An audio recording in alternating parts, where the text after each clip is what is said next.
seminar bantu tugas kuliah sih sebenarnya. Ada tugas kuliah buat apa? Biar bisa skripsi juga sih sebenarnya. Ya mohon partisipasinya, nanti kalau misalnya mau nanya kita bakalan ada hadiah sih. Jadi ya aktif lah kalian lah ya. Semangat guys. Teman-teman mungkin ada yang masih belum tahu kita ini dari mana. Jadi kita bertiga ini dari Universitas Bina Sarana Informatika.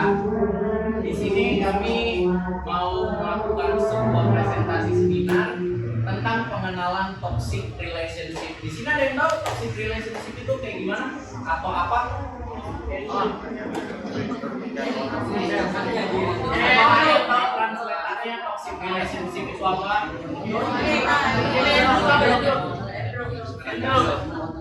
Jadi toxic relationship itu adalah suatu hubungan yang toksik, ya bisa dibilang beracun, cuma lebih ke tidak baik. Jadi mungkin familiar teman-teman dengar kata toxic relationship itu orang pacaran kayak toksik, sering kata-kata sama cowok ceweknya. Tapi sebenarnya yang mau kita ambil di sini bukan tentang orang pacaran, tapi relasinya. Jadi ada teman-teman di sini yang dari pertemanannya toksik. Mungkin di sini ada yang sering ketemu suatu circle yang terlalu toksik, terlalu nakal, atau sering tawuran. Nah itu bisa jadi salah satu juga dari toxic relationship. Mungkin di sini saya akan perkenalkan diri dulu teman-teman. Kalau buat saya sendiri, nama saya Yoksan Maximilian, biasa dipanggil Yoksan. Di sebelah pojok kiri ada nama saya Saparmana, dipanggil Resan. Lalu ada Kakak David di sini, David Roya. Jadi kita bertiga ini satu kelas dari Universitas Bina Sarana Informatika, Sistem Informasi. Lalu ini untuk memenuhi kebutuhan mata kuliah dari mata kuliah PKM. Oke baik teman-teman, biar mungkin kita makin paham tentang apa sih ini toxic relationship dalam dampak kehidupan kita, mungkin kita langsung masuk aja ke dalam presentasinya.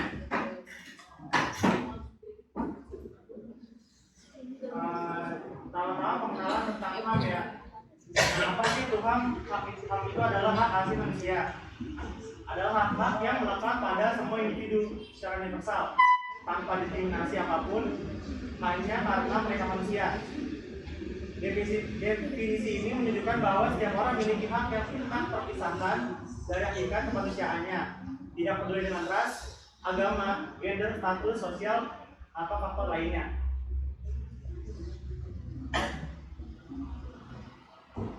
Beberapa faktor menjaga keutuhan hak-hak setiap individu. Yang pertama, kehormatan dan martabat manusia, pertumbuhan dan kesejahteraan, perlindungan terhadap penyalahgunaan kekuasaan. Pembahasan mengenai HAM dalam UUD 1945 tertuang dalam pasal 28A sampai 28J Undang-Undang Dasar 1945. KBBI mengartikan hak asasi manusia terutama adalah hak yang dilindungi secara internasional, seperti hak untuk hidup, hak kemerdekaan, hak untuk memiliki, dan hak untuk mengeluarkan pendapat.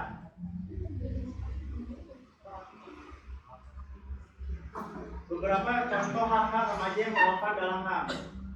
Yang pertama ada hak untuk hidup.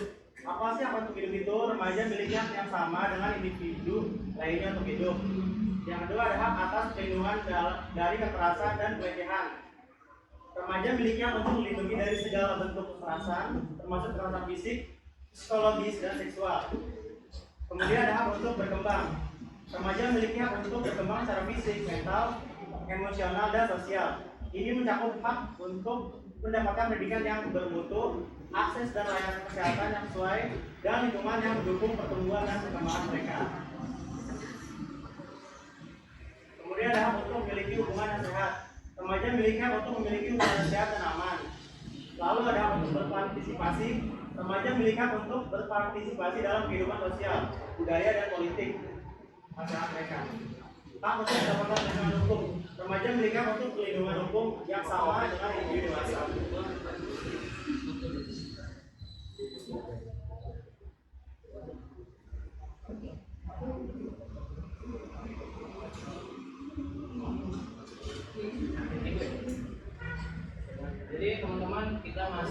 tadi yang pertama itu adalah section di mana HAM itu terkait dengan toxic relationship, teman-teman. Jadi kalau teman-teman di sini ada yang kena dampak dari toxic relationship, entah itu dari pertemanan atau mungkin nggak tahu, tapi SMP mungkin ada yang udah pacaran atau kayak gimana, dan ada unsur toxic relationship itu di dalam. Di pertama dijelasin tentang undang-undangnya, teman-teman.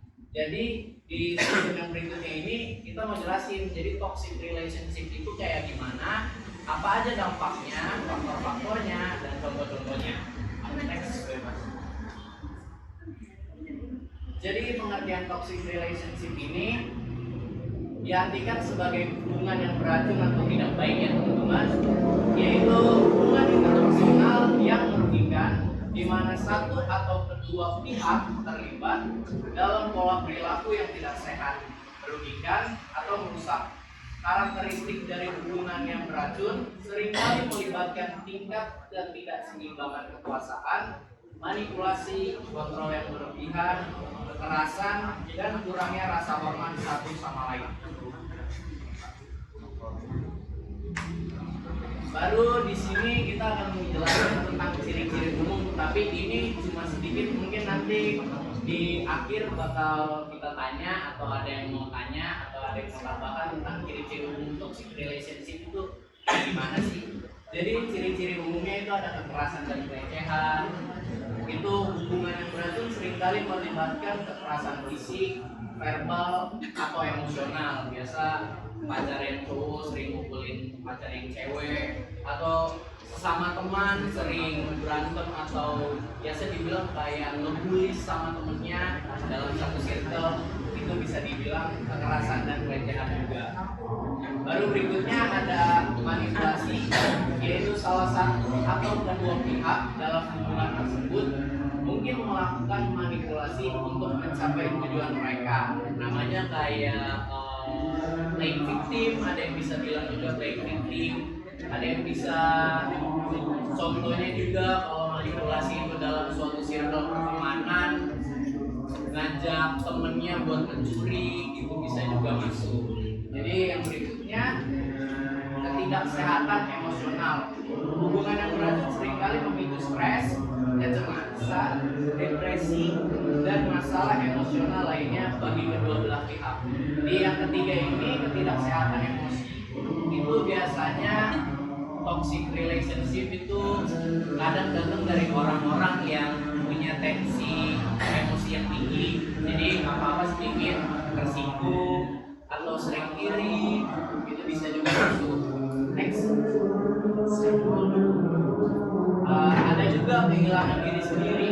Individu dalam hubungan yang beracun mungkin kehilangan identitas atau diri mereka sendiri karena usaha untuk memenuhi keinginan atau ekspektasi pasangan mereka, mungkin menekan kebutuhan dan keinginan mereka sendiri demi memuaskan pasangan mereka. Lalu berikutnya ada lagi siklus kekerasan. Beberapa hubungan yang beracun dapat memasuki siklus di mana periode kekerasan atau konflik diselingi dengan periode kebaikan atau penyesalan. Dari sini di slide berikutnya itu ada dampak-dampak toxic relationship bagi remaja. Masih pada remaja semua kan, belum pada tua ya. Jadi dampak-dampaknya ada beberapa dampak, kita contoh di sini, yaitu dampak emosional, rasa takut, kecemasan, depresi, rendah diri, dan masalah kesehatan mental lainnya. Lalu ada dampak fisik, yaitu cedera fisik, masalah kesehatan yang disebabkan oleh stres kronis.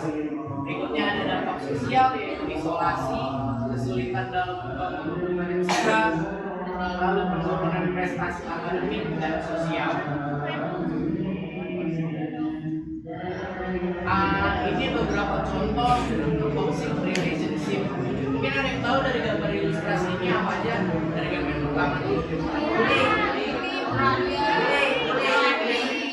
Sering kali atau? Oh nggak ada ya. Saya harap nggak ada yang sering beli di sini. Selain yang pertama itu tentang pembulian. Jadi salah satu dari toxic relationship itu adalah pembulian.